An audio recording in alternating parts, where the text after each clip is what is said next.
गर्मियों में खेत पर सोने वाली देवरानी।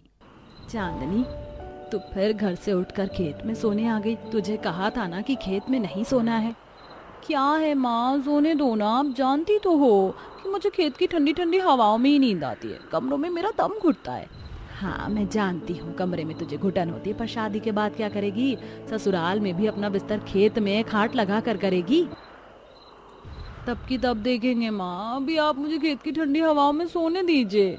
अब ऐसे ही कुछ समय गुजरता है और रुचि अपनी बेटी की एक अमीर परिवार में शादी करवा देती है।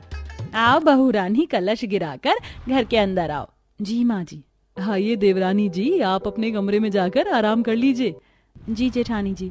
चांदनी दुल्हन के जोड़े में अपने पति के साथ कमरे में आती है, जहाँ एसी की ठंडी ठंडी हवा चल रही होती है। शुक्र है एसी ऑन था। रूम कितना ठंडा हो रहा है ना चांदनी। चलो अब एसी की ठंडी ठंडी हवा में आराम कर लेते हैं। अब नितेश एसी की हवा में सो जाता है, वहीं चांदनी बंद कमरे में घुटन महसूस करते हुए। अब क्या करूँ, मुझे तो खेत में सोने की आदत है और यहाँ पर तो इस बंद कमरे में मुझे बहुत घुटन महसूस हो रही है। चांदनी परेशान होकर हॉल की बालकनी के पास आती है। तभी पानी की बोतल लेकर गुजरती पूजा चांदनी को देखकर कहती है, क्या बात है देवरानी जी, आपके कमरे की एसी नहीं चल रही है क्या, जो इतनी रात को गर्मी में बालकनी के पास खड़ी हो? नहीं नहीं जेठानी जी, एसी तो अच्छी भली चल रही है, वो बस थोड़ा मन ठीक नहीं लग रहा था, इसलिए बालकनी के पास आ गई। अच्छा ठीक है देवरानी जी, पर रात बहुत ज्यादा हो गई है, जाइए आराम कीजिए। चांदनी मुंह बनाकर कमरे में आ जाती है। अगले दिन सुबह चांदनी अपनी पहली रसोई का खाना बनाकर सबको खिलाती है। वाह बहू, खाना तो बहुत स्वादिष्ट बना है। शुक्रिया माँ जी। अब खाना खाने के बाद सभी लोग अपने अपने काम में लग जाते हैं। कुछ देर बाद रात में, कल की रात तो मैंने बालकनी में गुजार दी, पर आज नहीं। घर के सभी सदस्य अपने अपने कमरे में सो रहे हैं। काम करती हूँ, अपना बिस्तर लेकर छत पर चली जाती हूँ। चांदनी छत पर आकर खाट पर बैठ जाती है। छत पर तो बहुत ही ठंडी ठंडी हवा चल रही है, पर ये ठंडी हवा आ कहाँ से रही है? चांदनी चारों तरफ नजर घुमाती कि तभी चांदनी को घर से थोड़ी दूरी पर एक खेत नजर आता है। अच्छा, तो ये ठंडी हवा वहाँ बने उस खेत से आ रही है। चल चांदनी, अब तो तुझे तेरे सोने का जुगाड़ मिल गया। अब तो आराम से खेत की ठंडी हवाओं में सो सकती है। अब चांदनी खाट को लेकर घर के थोड़ी दूरी पर बने खेत में लगाकर आराम से ठंडी ठंडी हवाओं में सो जाती है। अगले दिन सुबह, ये बहू कहाँ है, कहीं दिखाई नहीं दे रही। अरे आज देवरानी जी रसोई में नहीं आई, अभी तक लगता है एसी की ठंडी हवा में सो रही हैं। वहीं चांदनी पीछे के दरवाजे से खाट को बगल में खड़ी करके घर के अंदर घुसती है और नहा धोकर फटाफट रसोई में खाना बनाने लगती है। अरे बहू, तू यहाँ रसोई में, और मैं तुझे पूरे घर में ढूंढ रही थी।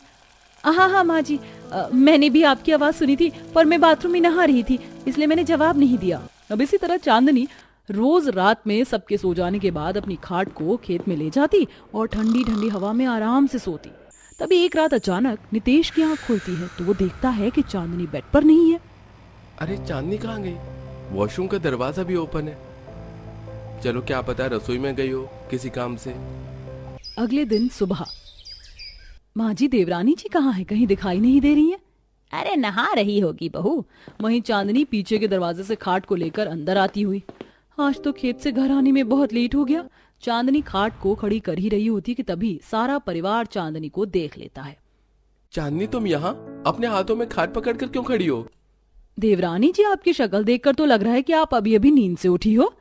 बहू कहाँ थी तू? घर में भी कहीं दिखाई नहीं दे रही थी। गई भैंस पानी में, आज तो मेरी पोल पट्टी खुल गई। वो माँ जी, मैं खाट लेकर खेत में गई थी सोने। देवरानी जी, जब आपके कमरे में अच्छी भली एसी लगी हुई है तो आपको इस तरह से खेत में सोने की क्या जरूरत थी? जेठानी जी, मुझे एसी की हवा में नहीं बल्कि खेतों की छांव और पेड़ों की ठंडी ठंडी हवाओं में सोने की आदत है, इसलिए मैं खेत में सो रही थी। हे भगवान, ये कैसी बहू मेरे माथे लग गई। अरे आसपास के लोग देखेंगे तो क्या कहेंगे कि मेरी बहू खुलेआम खेत में सोती है। माँ जी, आप बगैर बात की चिंता मत कीजिए, खेत में सोना कोई गलत बात थोड़ी है। पेड़ों की नेचुरल ऑक्सीजन में सोना तो सेहत के लिए बहुत अच्छा है। आप भी सोकर देखिए, आपको भी अच्छा लगेगा। चुप करिए देवरानी जी, अपनी गंवारों वाली सोच माँ जी के दिमाग में मत डालिए। हम लोग एसी में ही ठीक है, आपको सोना है तो आप सोइए गंवारों की तरह खेत में खाट लगाकर। अब चांदनी का सच पूरे परिवार को पता चल चुका था, जिसके बाद चांदनी अब सबके सामने अपने खाट को लेती और जब मर्जी तब खेत में पहुंच जाती। अरे बहू, तो गीता की बहू है ना, तू यहाँ खेत में क्यों सो रही है? तेरे घर में तो अच्छी खासी एसी लगी हुई है।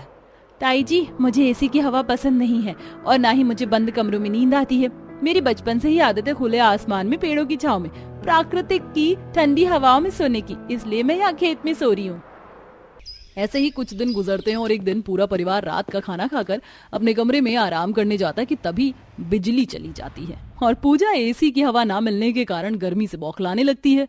अरे ललित, ललित उठो यार, देखो लाइट चली गई है, मुझे बहुत गर्मी लग रही है, बेचैनी हो रही है, कुछ करो। अब लाइट चली गई है पूजा, तो मैं इसमें क्या कर सकता हूँ। अब जब तक लाइट नहीं आती गर्मी तो बर्दाश्त ही करनी पड़ेगी ना। अरे ये लाइट क्यों चली गई, इतने मच्छर काट रहे हैं, ऊपर से गर्मी भी लग रही है। सुनिए, मैं अभी खेत में ही जा रही हूँ, चलिए आप मेरे साथ खेत चलिए, वहाँ खेतों में पेड़ों की ठंडी ठंडी हवा में आपको बहुत अच्छी नींद आएगी। हाँ तुम सही कह रही हो, यहाँ गर्मी से परेशान होने से तो अच्छा है कि मैं तुम्हारे साथ खेत पर चलूं। नितेश और चांदनी खाट लेकर हॉल में आ रहे होते हैं जहाँ गर्मी से परेशान गीता आंचल से अपने पसीने को पोंछ रही होती है। हे राम, इस लाइट को अभी जाना था, गर्मी से तो मेरी हालत बहुत खराब हो रही है। माँ घर में बहुत गर्मी हो रही है, चांदनी के कहने पर मैं उसके साथ खेत में जा रहा हूँ। चलिए आप भी चलिए, अगर गर्मी ज्यादा लगेगी और नींद नहीं आएगी तो हम दोनों वापस घर आ जाएंगे। तभी वहां पर पूजा भी आती है गर्मी से बेहाल होती हुई। जेठानी जी, ना जाने लाइट कब तक आएगी, चलिए आप भी हमारे साथ खेत में ही चलिए सोने। नहीं मैं नहीं जा रही, तुम जाओ, मैं तुम्हारी तरह गंवार नहीं हूँ जो खेतों में जाकर सोऊं। और ये लाइट ये थोड़ी देर में आ जाएगी, फिर मैं आराम से अपनी एसी की ठंडी ठंडी हवा में सोऊंगी। अब चांदनी अपनी सास और पति के साथ खेत में आती है जहाँ खेत में चलती ठंडी ठंडी हवाओं में नितेश और गीता की आंख कब लग जाती है उन्हें खुद भी पता नहीं चलता। अगले दिन सुबह, छोटी बहू खेत में तो बहुत ठंडी ठंडी हवा लगती, मुझे तो सारी रात बहुत अच्छी नींद आई खेत में। हाँ माँ, मुझे भी बहुत मजा आया। भैया आपको भी एक बार खेत में सोना चाहिए, खेत की नेचुरल हवा में बहुत प्यारी नींद आती है। अच्छा ऐसा है, चलो फिर मैं भी ट्राई करके देखूंगा। लो जी, लगता है मेरी देवरानी का गंवार बुद्धि का असर मेरे पूरे ससुराल वालों पर हो चुका है। ऐसे ही कुछ दिन गुजरते हैं और एक रात बिजली विभाग में शॉर्ट सर्किट होने के कारण पूरे एरिया की लाइट 24 घंटे के लिए काट दी जाती है। पूजा गर्मी से परेशान होते हुए पसीने को आंचल से पोंछती हुई, उफ, ओ गॉड कितनी गर्मी हो रही है, ये लाइट क्यों चली गई। ललित, ललित कुछ करो ना। अच्छा ठीक है, रुको, परेशान मत हो, मैं बिजली विभाग को फोन करता हूँ। सर, बिजली विभाग में बहुत बड़ा शॉर्ट सर्किट हुआ है, जिस वजह से 24 घंटे के लिए सभी एरिया की लाइट को काट दिया गया है। पूरा लाइट तो 24 घंटे के लिए काट दी गई है और गर्मी भी बहुत ज्यादा बढ़ रही है। चलो हम भी मम्मी की तरह खेत में चलते हैं सोने। तुम्हारा दिमाग खराब हो गया है क्या ललित, हम खेत में नहीं जा रहे, चलो छत पर चलते हैं। पूजा ललित के साथ छत पर सोने लगती है कि तभी मच्छरों और गर्मी से परेशान होकर ललित कहता है, पूजा मुझसे अब गर्मी बर्दाश्त नहीं हो रही है, मैं जा रहा हूँ चांदनी की तरह खेत में सोने, तुम्हें चलना है तो चलो। गर्मी तो मुझसे भी बर्दाश्त नहीं हो रही है। अच्छा ठीक है, चलो मैं भी साथ चलती हूँ। अरे जेठानी जी, जेठ जी, आप आइए ना, यहाँ बहुत ठंडी ठंडी हवा लग रही है। चांदनी दूसरी खाट पर अपने पति के साथ लेटती है और ठंडी ठंडी हवा में गहरी नींद में सो जाती है। अगले दिन सुबह, वैसे देवरानी जी, खेत की ठंडी हवाओं में सच में बहुत अच्छी नींद आती है। कल रात में चैन से सो पाई हूँ और इतनी अच्छी नींद तो मुझे घर में लगे एसी के नीचे भी नहीं आई, जितनी अच्छी नींद मुझे खेत के पेड़ों के नीचे ठंडी ठंडी हवाओं में आई है। आज से मैं भी आप लोगों की तरह खेत में ही सोऊंगी और एसी के बिल के पैसे बचाऊंगी। पूजा की बातें सुन पूरा परिवार हंसने लगता है और इस दिन के बाद से पूजा भी अपनी देवरानी के साथ खेतों में आकर पेड़ों के नीचे ठंडी ठंडी हवा में सोने लगती है। माँ, पिताजी, खुशबू, चारू कहाँ रह गए सबके सब, जल्दी से आ जाइए। अरे आ गए भाई, जब देखो जल्दीबाजी मचाता रहता है तू अखिल, ट्रेन थोड़ी ना छूट रही है, भर पेट खा तो लेने दे। गेट के बाहर खड़े होकर काफी देर इंतजार करने के बाद अखिल घर के अंदर आकर देखता है कि उसका पूरा परिवार बिरयानी खाने पर टूट कर पड़े हुए थे। किसी के हाथों में लेग पीस था तो किसी के हाथ में चिकन टंगड़ी थी। वाह वाह, मेरी प्यारी लुगाई, आज से तो तुम छा गई, बढ़िया मिर्चदार बिरयानी बनाई है तुमने। सच में मम्मी, एकदम तीखी तीखी बिरयानी बनाई है तुमने। अरे जब तक बिरयानी खाकर कान और जुबान से धुआं ना निकले तो बिरयानी खाने का मजा कहाँ आता है। मैं पिछले 15 मिनट से बाहर धूप में खड़े होकर पापड़ की तरह सूख रहा हूँ और आप लोग बिरयानी ठूस रहे हैं। वहाँ किंजल के फैमिली वाले कब से रेस्टोरेंट में पहुंचे हुए हैं। अरे भैया, शादी की इतनी भी उतावली मत मचाओ, क्योंकि शादी का लड्डू दूर से देखने में कितना मीठा लगता है और पास से उतना कड़वा। लाइफ का असली मजा तो इस तीखी मिर्च वाली बिरयानी में है, बाय गॉड की कसम। इन सबको बिरयानी खाते देखकर अब तो मेरे भी मुंह में पानी आ रहा है। अच्छा खा लेता हूँ। पूरा परिवार चटोरों की तरह हबड़ हबड़ कर हफ्सियों की तरह बिरयानी खाते हैं। वहीं किंजल अपने माता पिता लता सुनील के साथ रेस्टोरेंट में बैठी थी। किंजल, तूने तो कहा था कि उसका परिवार 10 बजते ही पहुंच जाएगा। पिछले 1 घंटे से हम यहाँ आकर बैठे हुए हैं। फोन मिला उसको। जी माँ। हेलो अखिल, तुम कहाँ रह गए? बस बेबी, आ गया मैं। और मेरी फैमिली वाले कब के निकल गए हैं, ट्रैफिक जाम में फंसे पड़े हैं। अखिल, तुम बार बार सी क्यों कर रहे हो, जैसे कि मिर्च लग गई हो? अब नहीं तो। कुछ देर में अखिल अपने परिवार के साथ पहुंच जाता है, जहां दोनों परिवार आपस में मिलते जुलते हैं। जी देखिए, बेटी की मर्जी है और वो आपके बेटे के साथ खुश है, इसलिए हम शादी के लिए राजी हुए हैं। जी समधन जी, हमको भी कोई आपत्ति नहीं है। जब मियाँ बीबी राजी तो क्या करेगा काजी। बस भगवान की दया कृपा से हमारे घर में आपकी लड़की को कोई दुख तकलीफ नहीं होगी। खाता पीता परिवार है हमारा, खुश रखेंगे बेटी को। बस बहन जी, एक लड़की वाले यही चाहते हैं कि लड़की ससुराल में राजी खुशी से रहे। बताइए क्या खाएंगे आप लोग? वैसे इस होटल की मुरादाबादी बिरयानी बड़ी फेमस है, वही मंगवा लीजिए। किंजल के होने वाले ससुर को बिरयानी खाने की फरमाइश करते देखकर लता सुनील मुंह देखने लग जाते हैं। हाँ जी हाँ हाँ जी, क्यों नहीं। सुनील सबके लिए ऑर्डर देता है। थोड़ी देर में तीखी मिर्ची वाला बिरयानी टेबल पर आ जाता है। हाँ, क्या फर्स्ट क्लास खुशबू आ रही है। चलो भाई खाओ। वाह, बिरयानी हो तो ऐसा तीखा चटपटा। जहाँ चटोरे ससुराल वाले इतनी मिर्ची वाली बिरयानी में बड़े चाव लेकर खा रहे थे, वहीं बड़ी मुश्किल से लड़की वाले पानी पी कर 2-2 चम्मच खाकर सीसी करना चालू कर देते हैं। वाह, अजी ये लोग कैसे हफ्सियों की तरह हौच पौच करके बिरयानी चल रहे हैं। आहा, अरे लता जी, मेरे तो पेट में धुंध सी मच गई है। इन लोगों को मिर्ची नहीं लग रही क्या? देखो कैसे खा रहे हैं। लगता है काफी तीखा खान पान है इनका।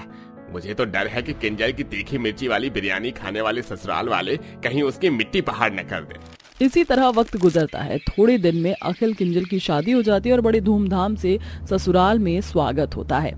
आओ नई बहू, इस खाते पीते खानदान में तुम्हारा खूब स्वागत है। देखो कितनी पतली दुबली सी हो, हमारे परिवार में पड़ोगी तो मोटी ताजी हो जाओगी। माँ, ऐसा इसलिए कह रही है भाभी क्योंकि हमारे घर में सबसे ज्यादा बिरयानी बनती है। बिरयानी खाना तो मुझे भी काफी पसंद है, फिर तो मेरी आप लोगों से खूब जमेगी। ससुराल के मिर्च बिरयानी खाने के रिवाज से अनजान किंजल हाँ तो बोल देती है, लेकिन अगले दिन उसकी खुशियाँ गम में बदल जाती हैं। आ जाओ बहू, ससुराल के बावर्ची खाने में तुम्हारा स्वागत है। थैंक यू मम्मी जी। सासू माँ, पहली रसोई में मैं कितने प्रकार के पकवान बना दूं? वैसे मैं सोच रही थी कि पूरी के साथ मटर पनीर, जर्दा पुलाव और शाही टुकड़ा बना लूं।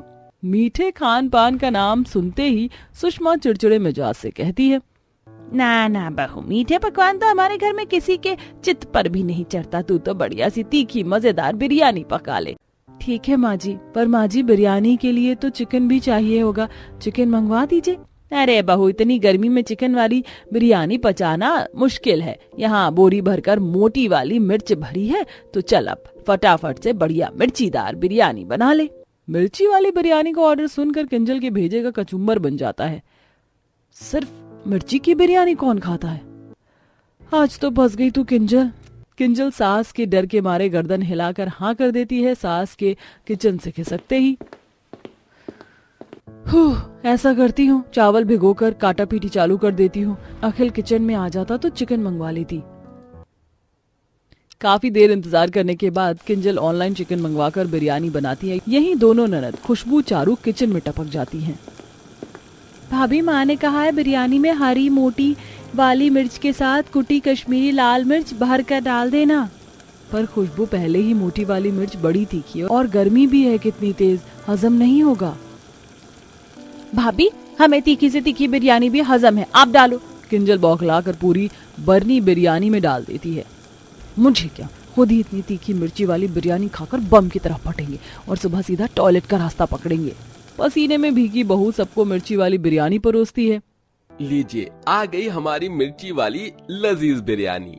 पूरा ससुराल बिरयानी में से मिर्च छांट कर खाने लगते हैं, जिसे देख बहू, हे भगवान, इतनी तीखी मिर्ची वाली बिरयानी ये लोग खा रहे हैं और मेरा मुंह जल रहा है। तभी किंजल मिर्ची के हाथ से चू रहे पसीने को पोंछती है। आई मम्मी, मिर्ची लग गई। आह अरे भाभी, क्या हो गया? आपने तो मिर्ची वाली बिरयानी खाई भी नहीं, फिर पॉपकॉर्न की तरह उछल क्यों रही हो? आंख में मिर्च लग गई। छटपटाते हुए बेचारी किचन में जाके ठंडे पानी से मुंह धोती है। ऐसे ही अगला दिन चालू होता है। नाश्ता बनाने के लिए बहू पूछने आती है, सासू माँ, नाश्ते में सबके लिए चाय और सादे पराठे बना दो। भाभी, मीठी चाय के साथ फीके से पराठे कौन खाएगा? आप तो खिली खिली मिर्च वाली बिरयानी बना दो। हाँ। नाश्ते में भी मिर्ची की बिरयानी का नाम सुनते ही किंजल किलस जाती है। चारू, तुम्हारा पेट है कि पहाड़? रात में ही तुमने भर भर कर मिर्ची वाली बिरयानी खाई थी, अभी कुछ हल्का फुल्का खा लो। बहू, तू ज्यादा लतखोरी नहीं कर रही है? सुबह हो या रात, हम तो भरपेट बिरयानी खाते हैं। जी माँ जी। भड़कते हुए तगड़ी गर्मी में किंजल बिरयानी बनाने में भिड़ जाती है और मिर्च में चीरा लगाते हुए चिढ़कर कहती है, हे भगवान, ऐसा लग रहा है जैसे कि मिर्ची बिरयानी वाले ससुराल में शादी करके मैंने अपने पैर पर कुल्हाड़ी मार ली हो। अब बिरयानी खाना ससुराल वालों का दिन रात का धंधा पानी बन जाता है। वहीं चलचलाती गर्मी में बड़े से हांडे में मिर्ची वाली बिरयानी बनाने में बहू का शरीर काफी चिपचिपा हो जाता है, तो कभी मिर्च के हाथ से खुजली के कारण जलन मचती है। वहीं सास खरी साबुत मिर्च पिसवा कर भी डलवाती है, जिससे बहू के हाथ रेड पड़ने के चलते फंगस हो जाता है कि एक दिन इतनी साबुत मिर्च पीस कर मेरे हाथों की क्या हालत हो गई है। अब चाहे जंग छिड़ जाए, मैं मिर्ची वाली बिरयानी हरगिज नहीं बनाऊंगी। किंजल फ्रस्ट्रेट होकर सास को अपना फैसला सुनाती है, जिस पर सास सख्त मिजाज में, बहू, तेरी ये मजाक, जो तू बिरयानी पकाने से मना कर रही है, तुझसे बिरयानी नहीं बनती तो अपना बोरिया बिस्तर बांधकर मायके चली जा, हम देख लेंगे अपना खाना पीना। सुषमा किंजल को डराने के लिए खोखली धमकी देती है। किंजल पैर पटकते हुए कमरे में आकर पैकिंग करने लगती है। हलवाई समझकर रख लिया है, इतनी कहर बरसाती गर्मी में सबके लिए रोज रोज मिर्च की बिरयानी बनाकर खिलाओ। अच्छा हुआ जो माँ जी ने खुद ही रजामंदी दे दिया, छुटकारा मिलेगा। एक तरफ ससुराल वाले खाने की मेज पर खाने के लिए बैठे हुए थे, वहीं बहू मायके जाने की तैयारी में लगी थी। आज तो बहू ने बिरयानी बनाने में बड़ी देर लगा दी, मेरी तो जीभ लपलपा रही है। अजी, अब तो मेरी जुबान भी फीकी फीकी सी हो रही है। सवेरे की ही मिर्ची वाली बिरयानी खाई थी। चारू, खुशबू, जरा देख कर तो आना, तुम्हारी भाभी बिरयानी बना रही है कि बीरबल की खिचड़ी। इतने में हाथों में सूटकेस लिए बहू हॉल में आती है। भाभी, आप कहीं जा रही हो क्या? हाँ मेरी प्यारी ननद जी, मैं अपने मायके जा रही हूँ छुट्टियां मनाने। पर बहू, तू ऐसे एकदम से कैसे जा सकती है? खाना बनाकर कौन खिलाएगा हमें? माँ जी, आपने मुझे इजाजत दी है, और वैसे भी मेरी बनाई बिरयानी खाकर आप लोगों को कुछ न कुछ कमी रही जाती है। कभी मजा किरकिरा रह जाता है तो कभी मिर्ची कम लगती है, तो अब आप खुद संभालिए बावर्ची खाना। वैसे भी ये मिर्ची वाली बिरयानी पकाकर मैं पक चुकी हूँ। अब मैं एक ही शर्त पर ससुराल में रुकूंगी, आप लोगों को ये डेली डेली मिर्ची वाली बिरयानी खाने की लत छोड़नी पड़ेगी। इसके अलावा हमारे पास चारा भी क्या है भाभी? भूख से हड़ताल से तो अच्छा है कि हम सिंपल सब्जी रोटी खा लेंगे। आखिर में ड्रामा मचाकर किंजल अपनी बात मनवा लेती है। बड़े शौक से मिर्ची की बिरयानी खाने वाले ससुराल वाले सिंपल सब्जी रोटी भी राजी खुशी से खाने लगते हैं।